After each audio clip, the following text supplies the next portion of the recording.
Halo semua, salam bangkit buat kaum rebahan, saatnya bangkit dan buat perubahan. Saya Nabila Nursoleha, biasa dipanggil Bila. Kali ini saya mau review tentang buku Seven Habits. Ada yang tahu nggak ya? Buku ini buku tentang apa? Oke, kita sama-sama bahas yuk. Kali ini saya nggak podcast nih, tapi akan bahas agak dalam tentang bukunya. Kita coba buka tuntas ya. Oh iya, katanya kita adalah apa yang kita lakukan berulang-ulang kali.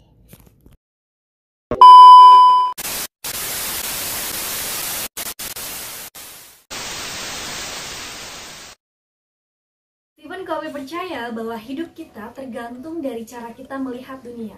Apabila kita ingin merubah kondisi yang kita alami sekarang, kita harus merubah cara pandang kita dulu. Seperti dalam pepatah, menabur dalam pikiran menuai tindakan, menabur dalam tindakan menuai kebiasaan, menabur dalam kebiasaan menuai karakter, menabur dalam karakter menuai nasib, seperti yang dikatakan oleh Samuel Smiles. Dan menurut saya buku ini sangat highly recommended, sangat bagus untuk kalian yang ingin membangun kebiasaan dan fondasi pikir untuk hidup yang lebih baik. Cerita favorit senior saya adalah masa kecilnya, di mana harga jajanan seharga Rp200. Tapi sekarang sudah berubah, semuanya jadi mahal. Dan dia selalu menyalahkan pemerintah, karena tidak bisa mengatur harganya dengan baik, sehingga semua barang menjadi mahal.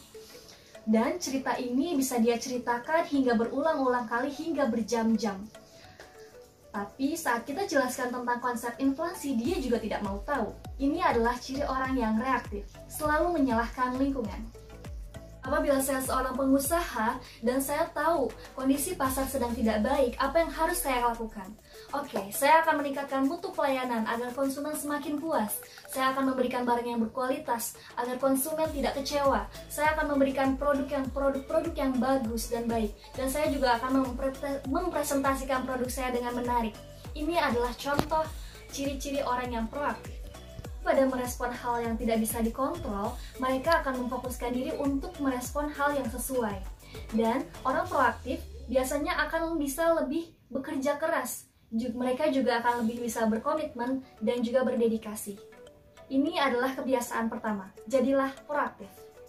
Bayangkan, ketika kamu menghadiri pemakaman, di sana tertulis batu nisan atas nama kamu. Lalu, apa yang ingin kamu katakan pada dirimu sendiri? Berikanlah kesan-kesan kepada dirimu sendiri. Di sana ada kakak kamu, ada orang tua, ada rekan kerjamu. Apa yang akan kamu katakan? Ini pertanyaan yang akan membuktikan bahwa apa hal yang bisa kamu lakukan, yang bisa kamu banggakan di kemudian hari. So, pikirkan, ingin menjadi seorang yang seperti apa kamu ketika kamu sudah mati nanti? Ingin diingat seperti sebagai orang yang seperti apa ketika kamu sudah wafat nanti? Ini adalah kebiasaan kedua, mengingat tujuan akhir. Ketika saya bertanya kepada beberapa orang, apa sih hal yang penting bagi kalian? Banyak di antara mereka yang menyebutkan orang tua adalah yang paling penting. Anak-anaknya, pasangan hidupnya, orang-orang yang dicintainya adalah hal yang paling penting. Tapi realitanya, kita bisa menyaksikan bahwa hari ini orang-orang lebih mementingkan pekerjaannya, hingga meninggalkan orang tuanya, hingga mengabaikan anaknya, hingga meninggalkan pasangannya. Kadang realita tidak sesuai dengan apa yang diucapkan. Dan ini kebiasaan ketiga, mendahulukan yang utama. Seperti rapper generasi 2016 yang menjelek-jelekan rapper generasi 90-an, berhenti berpikir semua adalah zero sum games. Untuk satu orang menang, orang lainnya tidak harus kalah. For you to win, another person doesn't have to lose. Ini adalah kebiasaan ketiga, berpikir menang-menang.